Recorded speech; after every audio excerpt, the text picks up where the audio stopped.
कि मैं आपको चैलेंज करता हूं, नदीम अलंदाज आपको चैलेंज देता हूं, अगर आप वीडियो है तो दिखाइए, किस मंदिर पे एक भी इस्लामिक झंडा को आप दिखा दीजिएगा और मैं आपको 20 वीडियो दिखा सकता हूं जहां पे मस्जिद पहले है, मेरा कौम पहले है, मेरा दीन पहले है। कोई छेड़ेगा तो हम छोड़ेंगे भी नहीं, ये आप निश्चित तौर पे जान लीजिए। हम लोग किसी से कमजोर नहीं है। मुसलमान क्या है, हिंदुओं के लिए आपने कितना प्रोग्राम करा, है ना, नाम पूछ के कलमा पढ़ा के 27 लोगों की जान ले लेना, इस पर तो आप लोग कुछ नहीं बोलेंगे। बिल्कुल बोलेंगे, बिल्कुल बोलेंगे, ये बिल्कुल कौम की, लेकिन काम करता हूँ फिरंगी थे, अभी संगी है, ये तो लड़ाई चलती रहेगी। ये कहाँ से लोग बोलते हैं कि सुबह में हम लोग का नींद खराब होता है। देखिए, इस्लाम तो ये भी इजाजत देता है किसी को तकलीफ ना हो। इसका तो भरपूर फायदा उठाएंगे हमारे आतंकवादी, जो इनके आतंकवादी जो है आरएसएस वाले के, जो आरएसएस वाले के आतंकवादी हैं, इनका तो भरपूर फायदा उठाएंगे। यही तो ये चाह रहे हैं कि देश के बाहर से तो कुछ कर नहीं पा रहे थे, तो अब उनको क्या मिला? मारने वाले आरएसएस के आतंकवादी थे। बिल्कुल थे, क्यों आरएसएस वाले हम मुसलमानों को बोल रहे हैं, जैसे लग रहा हम भारतीय ही नहीं है, तो उनको नहीं बोलेंगे तो किनको बोलेंगे? जो अभी हुआ है गोविंदपुर में, उसको राम जी की जो पत्नी सीता जी थी, उनका अपहरण क्या मुसलमान किया था? वो भी एक ब्राह्मण रावण था, उसने ना किया। कौम बिल्कुल ही नहीं, जो कट्टरपंथी है वो पाकिस्तान चले गए हैं। हम भारतीय हैं, हम भारत को पसंद करने वाले हैं। माँ सवाल का मैं जवाब दे रहा हूँ, आपका क्रॉस क्वेश्चन करने आप कर सकते हैं, आपका ये आप दायित्व है, आपका ये प्रायोरिटी है कि आप क्वेश्चन कीजिए, जवाब मेरा भी देना काम है। मैं तो चैलेंज करता हूँ ना, किस मंदिर पे किसी इस्लामिक झंडे को आप दिखाइए, आप देखा, मैं तो 20 वीडियो दिखा सकता हूँ। अभी आपको वीडियो चल रहा है, एक लड़का डंडा खुद रहा है, नाम एक ठेले वाले रिक्शे वाले को मारा। मैं तो हिंदू भाइयों से अपील करना चाहता हूँ, पाकिस्तान में है और बांग्लादेश में, वहाँ के जो माइनॉरिटी है, वहाँ के माइनॉरिटी है, उनके साथ भी जुल्म होता है। इससे भी तो देखिए नहीं किया जा सकता। मैं बोल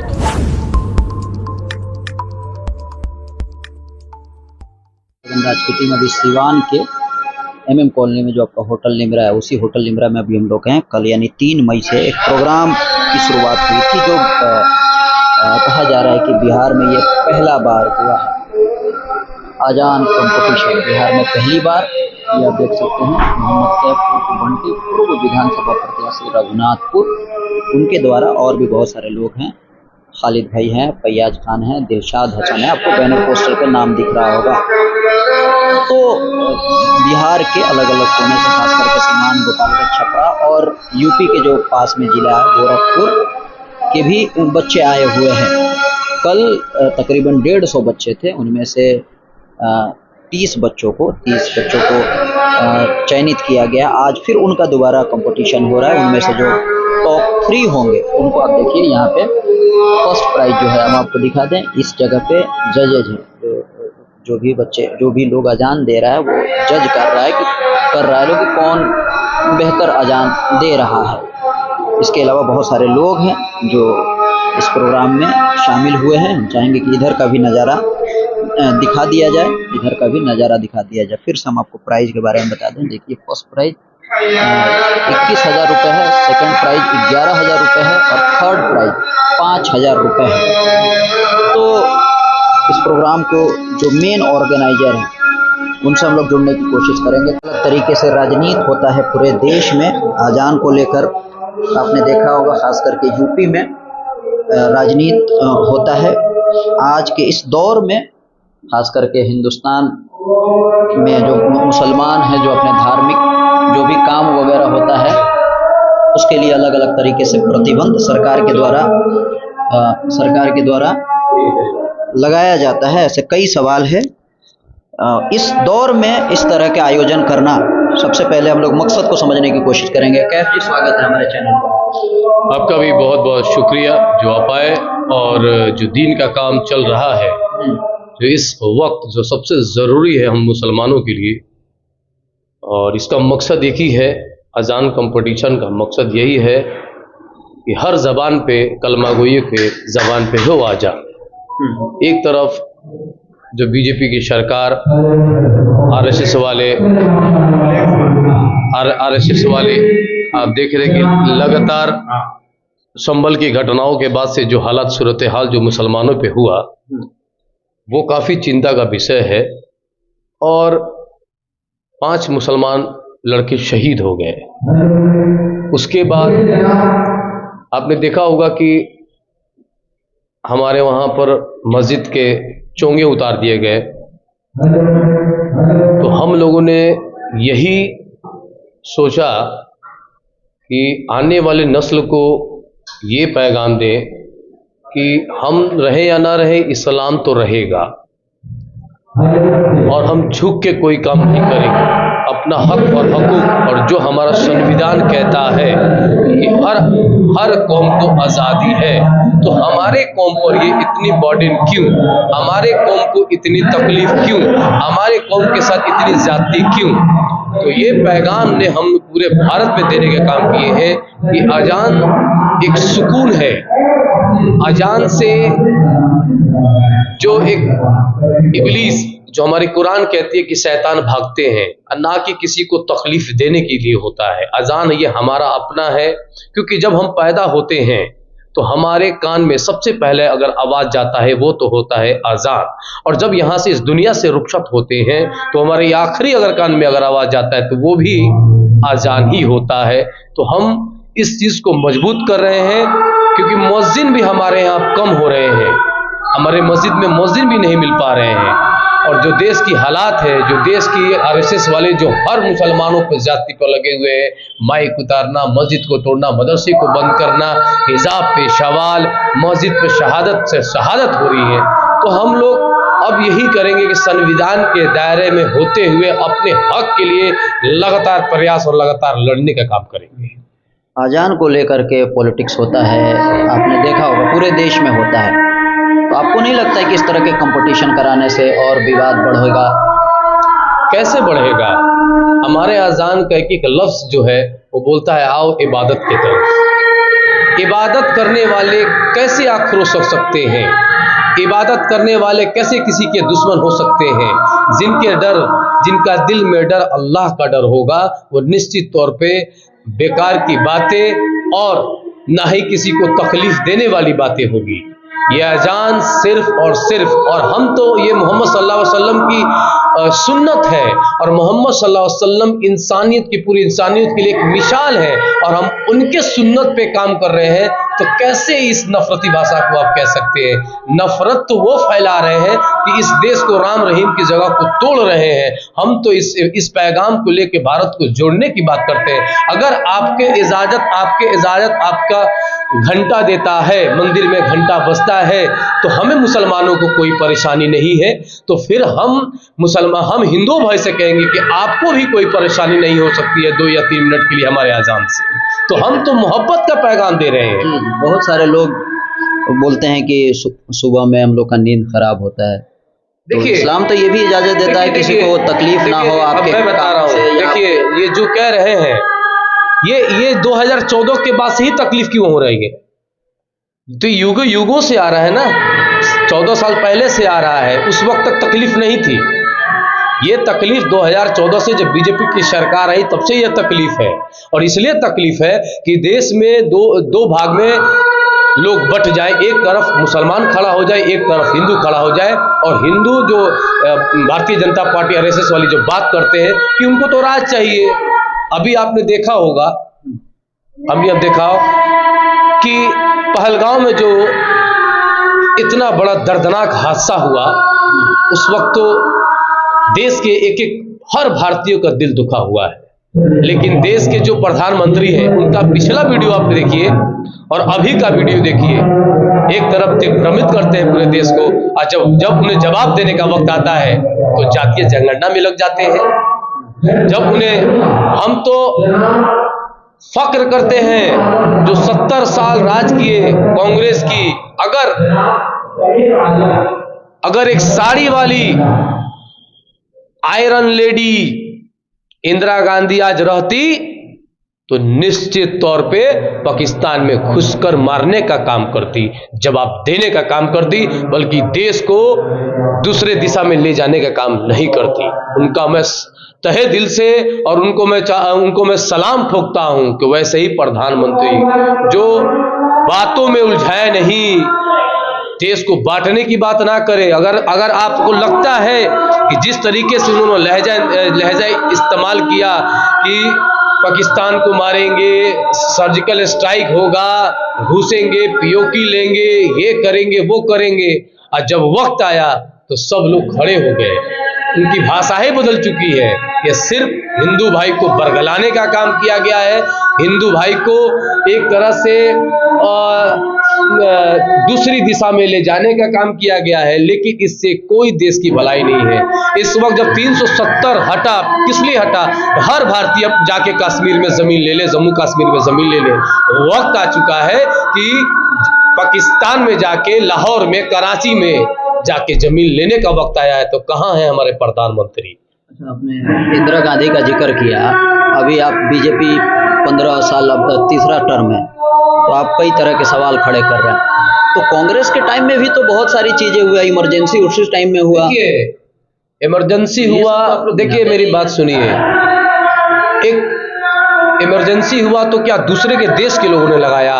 क्या दूसरे के देश से, सरहद के पार से लोग आए? यहाँ पे इमरजेंसी लगी, बहुत सारी इमरजेंसी से खतरनाक इमरजेंसी अभी 2014 के बाद से चल रहा है।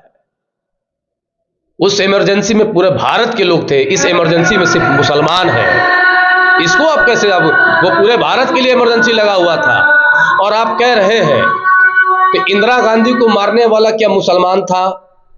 राजीव गांधी को मारने वाला क्या मुसलमान था?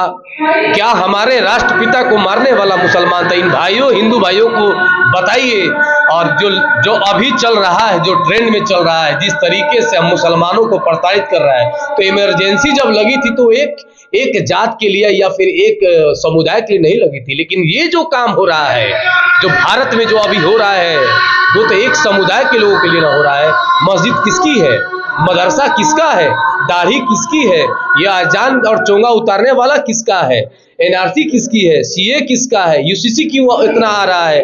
आपको मस्जिद शहीद होगी कासिया में, हमारे मौलाना हमारे पिट जाते हैं नाम पर। अभी आपने देखा होगा गोविंदपुर में जो एक घटना घटी, एक कुल्हाड़ी, और उसके बाद कहता है कि 26 के बाद अभी 25 बाकी है। क्या ये इमरजेंसी नहीं है मुसलमानों के लिए? आपको वही इमरजेंसी पड़ी है। उस इमरजेंसी में तो कातिलाना तो नहीं हुआ, उस इमरजेंसी में एक समुदाय को टारगेट तो नहीं हुआ। वो तो राजनीति है ना। नाम पूछ के, कलमा पढ़ा के 27 लोगों की जान ले लेना, इस पर तो आप लोग कुछ नहीं बोलेंगे? बिल्कुल बोलेंगे, बिल्कुल बोलेंगे, ये बिल्कुल बोलेंगे, एकदम बोलेंगे, खुल्लम खुल्ला बोलेंगे। ये जो आप बता रहे हैं, इस देश में जो आज 11 साल में जो घटना घटी, तो इसका तो भरपूर फायदा उठाएंगे हमारे आतंकवादी, जो इनके आतंकवादी जो है आरएसएस वाले के, जो आरएसएस वाले के आतंकवादी हैं, इनका तो भरपूर फायदा उठाएंगे। यही तो ये चाह रहे हैं कि देश के बाहर से तो कुछ कर नहीं पा रहे थे, तो अब उनको क्या मिला? मारने वाले आरएसएस के आतंकवादी थे। बिल्कुल थे। क्यों आरएसएस वाले हम मुसलमानों को बोल रहे हैं? जैसे लग रहा है हम भारतीय ही नहीं है। तो उनको नहीं बोलेंगे तो किनको बोलेंगे? जो अभी हुआ है गोविंदपुर में, वो क्या है जो अभी गोविंदपुर में? और सबसे बड़ी बात आपने कहा है, आप एक बात बताइए, पाकिस्तान से या फिर अफगानिस्तान से या फिर अन्य देश से जो भी टेररिस्ट आ रहे हैं, तो सरहद पे कौन खड़ा है? सरहद के जो 3 थल है, जल, थल और वायुसेना का अध्यक्ष क्या मुसलमान है? वहां तो हिंदू है, और यहाँ मारा जा रहा है मुसलमान को, मुसलमान के नाम से मारा जा रहा है। भाई क्यों, कैसे आ गया? इसका सवाल जवाब दीजिए। और जो आप कह रहे हैं, उसमें एक मुसलमान भी मरा है बचाते वक्त भी, वो मुसलमान, उसका नाम नहीं था। ये दोहरा चरित्र भारतीय जनता पार्टी आरएसएस वाले छोड़ दे, देश को बर्बाद ना करे। सवाल यहाँ पर ये होना चाहिए कि वहां पर आखिर आर्मी के जवान, वहां पर पुलिस, जम्मू कश्मीर की पुलिस क्यों नहीं थी? इतना खुला कैसे दे दिया गया? और बॉर्डर से फिर पहलगाम आओ, इतनी लंबा सफर कैसे कर लिए? इस पे सवाल होना चाहिए। इतनी बड़ी चूक देश बर्दाश्त नहीं करेगा। इतना बड़ा, ये 27 जो मरे हैं ना, आपके नजर में हिंदू मरे होंगे, मेरे नजर में भारतीय मरे हैं। मेरे नजर में भारतीय मर के, बल्कि मैं 27 हिंदू मुसलमान क्या है भाई बताइए आप जरा। ये राम रहीम, अब्दुल कलाम क्या थे? अब्दुल कलाम क्या थे और देश को क्या दिया? इतना सारा प्रोग्राम कराते हैं अल्पसंख्यक मुसलमानों को आगे बढ़ाने के लिए। आप कह रहे हैं कि हिंदू मुसलमान क्या है, हिंदुओं के लिए आपने कितना प्रोग्राम करा? बता रहा हूं मैं। अग्निवीर किसके लिए था? सरकार जब अग्निवीर लेके आई थी तो मैं 6 महीने जेल खट के आया। क्या वो एक समुदाय के लिए था? अभी जो चमार का बच्चा जब रोड एक्सीडेंट में मर गया तो वहां तो कोई हिंदू नेता नहीं गए थे। मोहम्मद कैफ जाके उसको आर्थिक मदद भी किया और देने का वादा भी किया। कैसे कर सकते हैं? मैं बात करता हूं कौम की, लेकिन काम करता हूं हर कौम की। मैं बात करता हूं कौम की, लेकिन काम हर कौम की करता हूं। अभी सुबह में हमारे भूमियार भाई आए थे, राजपूत भाई आए थे, मेरे घर आए थे। हमारी यहां जरूरत है मुसलमानों में नेता नहीं, इसलिए मैं बात करता हूं। हर जात में नेता है, लेकिन मुसलमानों में नेता नहीं है तो नाम बता के दिखा दीजिए। है कोई विधायक, है कोई एमपी, है कोई एमएलसी 20 सालों में है? तो मैं 20 साल की बात कर रहा हूं, ना कि 2-3 सालों की बात कर रहा हूं। तो मैं सब अपनी बात करते हैं, तो मैं कहां किसी और कौम के लोगों को मैं बड़ा भला बुरा कहता हूं। एक वीडियो दिखा दीजिएगा तो मैं मान जाऊंगा। जिस तरह मैं अपने कौम की इज्जत करता हूं, उसी तरह मैं हिंदू भाइयों की भी इज्जत करता हूं। ये आपसे कौन कह दिया? लेकिन जमात पहले है, मेरा कौम पहले है, मेरा दीन पहले है। क्योंकि ये जो व्यवस्था है दुनियाई व्यवस्था में, यहाँ की व्यवस्था के लिए बनाया गया है। लेकिन जब दुनिया में जब मरने की बात की व्यवस्था आपका दीन ही देगा, तो मैं उसकी बात ना करूं तो किसकी बात करूं? तो ये प्रोग्राम जो आपने कराया अगले साल भी जारी रहेगा? देखिए, ये सेशन 1 है और इंशाअल्लाह इन लोगों की दुआओं से और आप लोगों की मदद से सेशन 2 होगा और उसका इनाम राशि 51,000 रुपया होगा। ये फ्री ऑफ कॉस्ट है। मैं इस प्रोग्राम को 5 साल के अंदर 5 लाख का इनाम लेके जाऊंगा इंशाअल्लाह, अगर आप लोगों की दुआ और आप लोगों की मदद रही तो। और ऑल इंडिया के तहत पे ये कराऊंगा। ये मैं तो सबको बोला था, अगर हिंदू भाई भी आए तो अजान देते ही वो भी आए। मैं तो खुला बोलता हूं। अगर इस देश में अगर जो चीज हो रही है, क्या मुसलमान कर रहे हैं? इस देश तोड़ने का काम करता है पाकिस्तान, अब बदनाम होता है यहाँ का मुसलमान। ये नहीं चलेगा। मुसलमान एक जगह है और सरकार के साथ है, भारत के साथ है, किसी व्यक्ति विशेष के साथ नहीं है। अगर मरना तय है तो हम मुसलमानों का देश के लिए लड़ना और मरना भी तय है। हम शहादत के लेने के लिए तैयार हैं अपने देश के लिए। जो बदनाम कर रहे हैं ये चिटपुटिये, ये दलाल, ये घटिया लोग जो कि ये जिहादी हैं, मैं उनको बता देना चाहता हूं कि जिहाद का मतलब होता है जद्दोजहद। अभी मैं प्रोग्राम कर रहा हूं, इसको भी एक जिहाद के रूप में देखा जाए कि जद्दोजहद कर रहा है, अपनी माई को बचाने की बात कर रहा है, अपने मस्जिदों को ले जाने की बात कर रहा है, मस्जिद को बढ़ाने की बात कर रहा है। ये भी एक जिहाद है। आपका नजरिया अलग हो सकता है, लेकिन हमारा नजरिया, हमारा इस्लाम नहीं कहता है। हमारा इस्लाम ये कहता है कि अगर तुम मारते हो, अगर हमारी जान के ऊपर कोई दुश्मन आता है तो हम भी उसको मारने का हक है, ना कि बेकसूरों का मारने का हक। और जो आतंकवादी है वो मुसलमान हो ही नहीं सकते हैं। वो आतंकवादी का वर्ड आप दे सकते हैं, इसलिए दे सकते हैं मुसलमान में आतंक का कोई जगह नहीं है। और हम मुसलमान मोहम्मद सल्लल्लाहु अलैहि वसल्लम को मानने वाले उनकी उम्मती है, उनका हम उम्मती हैं, उनके सब्र के साथ चलते हैं। लेकिन सब्र के साथ साथ अगर हमको कोई छेड़ेगा तो हम छोड़ेंगे भी नहीं, ये आप निश्चित तौर पे जान लीजिए। हम लोग किसी से कमजोर नहीं है और हमारी कौम जो है उसका ईमान मौत पे है, उसका अकीदा मौत पे है और यकीन अल्लाह पे है। तो हम लोग अपना लड़ाई लड़ते रहेंगे। ऐसे पहले फिरंगी थे, अभी संगी हैं, ये तो लड़ाई चलती रहेगी, ये कहां से बंद होने वाली है। ऐसे जो आपको फिरौन के औलाद आपको मिलते रहेंगे, जो आपके देश और आपके जमात को तोड़ने की बात करेंगे, तो इनसे हमको घबराना नहीं है, अपना काम करते रहना है। आखिर बताइए, 2 से 3 मिनट में हनुमान चालीसा पूरे रोड पे होता है, 8 जाम होता है, 24-24 घंटे होते हैं। कहां कोई मुसलमान, अगर एक भी मुसलमान का आप कोर्ट में शिकायत दिखा दीजिएगा तो मैं मान जाऊंगा। रामनवमी के दिन 9 दिन होता है, एक भी मुसलमान कोई बता दे, कोई कह दे कि मुसलमान उस पर क्वेश्चन उठाता है? बिल्कुल नहीं। हमारी जो किताबें हैं, जो कुरान है, जो हदीस है, वो हर कौम को इज्जत देने की बात करती है। ये आप समझ लीजिए, हमारी कौम जो है ऐसा नहीं है कि दूसरे कौम को, और जो हम लोग करते हैं ना, किसी को ललकारते नहीं है और नहीं हम किसी को वर्चस्व अपना दिखाते हैं। ये बिल्कुल ही हमारे कौम में इजाजत नहीं है। हमारे कौम में यही है कि एक साथ रहो, कोई माने तो ठीक और नहीं माने तब भी ठीक, जवाब अल्लाह को देना है, हमें नहीं दे, हम लोगों को नहीं देना है। और हम लोग यही चाहते हैं कि हमारा देश जो है विकास पे बात करे, ना कि जात पे बात करे। हमारा जो देश है जैसे राम जी को मानने वाले हैं, उसी तरह मोहम्मद सल्लल्लाहु अलैहि वसल्लम को मानने वाले हैं, वो भी एक मैसेंजर है। और मैं एक और चीज बता दूं आपसे, मैं कह रहा हूं कि मैं उन सारे कट्टरपन हिंदुओं से पूछना चाहता हूं कि राम जी की जो पत्नी सीता जी थी, उनका अपहरण क्या मुसलमान किया था? वो भी एक ब्राह्मण रावण था, उसने ना किया था, और बदनाम हम हैं। ये तो समझना पड़ेगा। महाभारत जो हुई, कट्टरपंथ सिर्फ हिंदू में ही थोड़ा है, मुसलमान में भी है। मुस्लिम में कहाँ है? कहाँ दिखाइए? किस मंदिर? सुनिए मेरी बात सुनिए पहले। किस मस्जिद? सुन लीजिए मेरी। नहीं, हम एक घर करें, जो लोग हैं उनकी बात मैं कर रहा हूँ। पूरे कौम को कैसे आप कह सकते हैं? तो हर कौम में कुछ ना कुछ है। लेकिन मैं इनसे पूछना चाहता हूँ, आप जब बोल रहे हैं कि कट्टरपंथी की बात करें, किस मंदिर पर इस्लामिक झंडा को आप लगाते हुए देख के? मैं आपको चैलेंज करता हूँ, नदीम अलंगदाज, आपको चैलेंज देता हूँ, अगर आप वीडियो है तो दिखाइए। किस मंदिर पे एक भी इस्लामिक झंडा को आप दिखा दीजिएगा, और मैं आपको 20 वीडियो दिखा सकता हूं जहां पे मस्जिद पर भगवा झंडा लहराते हुए, और आप कह रहे हैं कि कहां है? बताइए। जो हमारे कौम में इस तरीके से बात करेगा, उससे कट्टरपंथी की बात करेगा, उससे समाज हमारा एक्सेप्ट नहीं करेगा। ये आप जान लीजिए। जो इस तरीके से है वो जजलाए हुए हैं, वो जज्बात में है। संभल में 5 मुसलमान मर गए तो वो जजलाएंगे नहीं? क्या सबरी सब कुछ है?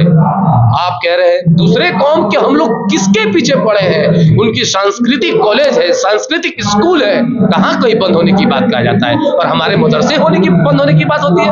उनके हजारों मंदिर हैं। किस मुसलमान को देखे हैं कोर्ट में पेश करते हुए कि इसको तोड़ दिया जाए? और हमारे मस्जिद पे और हमारे खानकाहों पे तो लगातार चोट पे चोट पड़ रहा है। आप कह रहे हैं हमारी कौम बिल्कुल ही नहीं। जो कट्टरपंथी है वो पाकिस्तान चले गए हैं। हम भारतीय हैं, हम भारत को पसंद करने वाले हैं। मादरे वतन है हमारा ये भारत, और इस सरहद के जितने भी लोग अंदर आते हैं वो सब हमारे हैं। हमारे अल्लाह ने फरमा दिया, जब खून एक है आप बांट लीजिए। ये दुनियावी बात है, हम नहीं बांटते हैं, क्योंकि हम जो यहाँ के जो लोग कह रहे हैं, हम तो समझते हैं कि पूरी दुनिया आदम और हव्वा से बसी हुई है। आप जिसको समझ लीजिए। नहीं, हम कुछ नहीं समझ रहे हैं। हम लोग आपके सवाल का मैं जवाब दे रहा हूँ। आपका क्रॉस क्वेश्चन आप कर सकते हैं, आपका ये आप दायित्व है, आपका ये प्रायोरिटी है कि आप क्वेश्चन कीजिए, जवाब मेरा भी देना काम है। मैं तो चैलेंज करता हूँ ना, किस मंदिर पर किसी इस्लामिक झंडे को आप दिखाइए। आप देखा, मैं तो 20 वीडियो दिखा सकता हूं। अभी आपको वीडियो चल रहा है, एक लड़का डंडा खुद रहा है, नाम एक ठेले वाले रिक्शे वाले को मारा। मैं तो हिंदू भाइयों से अपील करना चाहता हूं, आप जगिए। जब आपका एक्सीडेंट होता है तो आपसे ना पूछा जाता है कि आप हिंदू है मुसलमान, तुरंत आपको कोई भी व्यक्ति उसको हॉस्पिटल ले जाने की बात है, उस वक्त कहाँ रहता है? जब आप ब्लड बैंक में जाते हैं तो उस वक्त क्यों नहीं कहते कि हिंदुओं का खून चाहिए? उस वक्त तो आप A+, B+, C+ बोलते हैं। आप मुसलमान भी वैसे ही करता है, वो भी मुसलमान का खून नहीं मांगता, वो भी जाता है तो कहता है कि A+ चाहिए, O+ चाहिए, B+ चाहिए, बल्कि ये नहीं बोलता है कि मुसलमानों का खून चाहिए। लंबा हो रहा है। जब आप बोल रहे हैं पाकिस्तान में है और बांग्लादेश में, वहाँ के जो माइनॉरिटी है, वहाँ के माइनॉरिटी है, उनके साथ भी जुल्म होता है। इससे भी तो देखिए नहीं किया जा सकता। मैं बोल तो रहा हूं ना कि देखिए, जो गलत है वो गलत है। हम इस्लाम के मानने वाले जो खुल के बोलते हैं, जो गलत है वो गलत है। अगर बांग्लादेश में हमारे हिंदू भाइयों के साथ जाति हो रहा है तो मेरा देश और मेरे देश के लोग के साथ मैं खड़ा हूं, ना कि मैं बांग्लादेश के साथ खड़ा हूं। अगर पाकिस्तान में जुल्म हो रहा है हिंदू भाइयों के साथ तो मेरा हिंदू भाई पहले है, बाद में पाकिस्तान और पाकिस्तान के लोग हैं। ये खुला चैलेंज है। पाकिस्तान के मुसलमान है क्या? पाकिस्तान बाद में पाकिस्तान है, पाकिस्तान के लोग बाद में पाकिस्तान के लोग हैं, पाकिस्तान के मुसलमान है। पाकिस्तान के मुसलमान है, क्या है? नहीं है। अगर पाकिस्तान के मुसलमान होते तो मस्जिद में बम नहीं फूटती। हमारे यहाँ तो बम नहीं फूटता है। कैसे बोल रहे हैं आप? उनके यहाँ से ही ना लोग आ रहे हैं, तो हम उनको कैसे बोलेंगे? अगर मुसलमान वाकई होते तो ये निश्चित तौर पे इसका यह विरोध करते हैं। उनके सरहद से हमारे यहाँ लोग आ रहे हैं, तो मैं उनको मुसलमान कैसे बोल सकता हूँ? मैं उनको मुसलमान नहीं बोल सकता हूँ। एक सच्चा पक्का मुसलमान सिर्फ जुड़ने की बात करेगा, एक सच्चा पक्का मुसलमान मोहम्मद सल्लल्लाहु अलैहि वसल्लम की बातों पर चलने की बात करेगा। क्या उनके आप देखे होंगे कुछ ही साल पहले आर्मी कैंप से 400 कुछ बच्चे मर गए थे, सजदे में बम फूट जाती है और मुसलमान कहते हैं? उनको मैं मुसलमान नहीं। सच्चा पक्का मुसलमान तो भारत में है, जो हर धर्म के लोग को साथ लेके चलने की बात करता है। अगर भगवा पसंद, अगर उनको इस्लामिक झंडा पसंद है तो उनको भगवा भी पसंद है। लेकिन इस तरीके से जो हालात बनाए जा रही है कि माइक उतारना हमारे अजान पे, तो हम लोग तो अपना काम करते रहेंगे। शहादत देना हमारी पहचान है और हर मुसलमानों का फर्ज है जिहाद करना। जिहाद के तौर पे ये देख लीजिए अपनी कामों को हम अंजाम दे रहे हैं। टोपी बचाने निकला हुआ है मोहम्मद कैफ, दाढ़ी बचाने निकला हुआ मोहम्मद कैफ, अजान की माइक की आवाज उठाने निकला हुआ कैफ। ये चीज चलती रहेगी। ये नेतागिरी वाली बात नहीं है, ना पॉलिटिक्स की बात है, क्योंकि मैं जानता हूं कि मेरी आखिरत मैं खुद बनाऊंगा और मुझे यकीन है अल्लाह पे है, और मैं अल्लाह को खुश करने आया हूं, ना कि मैं किसी और को। हो गया अफजल भाई। पूरे क्षेत्र में आपका क्या सहयोग है? देखिए, मैं अपना प्रोग्राम को ऑलरेडी पहले ही बोल चुका हूं, कह चुका हूं कि मेरा अब सीजन 1, सीजन 2, सीजन 3 और आप लोगों का सहयोग रहेगा। और ये आप लोगों को तैयारी करना चाहिए अगले साल के लिए। कौन क्या कराएगा नहीं कराएगा, लेकिन 1947 के बाद बिहार में अगर कोई ये प्रतियोगिता हुई है, ये कंपटीशन हुई है, अजान कंपटीशन, और अजान कंपटीशन का यही मकसद है, अजान कंपटीशन का यही मकसद है कि हर कलमा गोइयों के बच्चे के जबान पे हो अजान, यही अजान कंपटीशन। बहुत बहुत शुक्रिया। कमेंट के माध्यम से आप लोग अपनी प्रतिक्रिया दे सकते हैं। बने रहें, देखते रहें लगातार।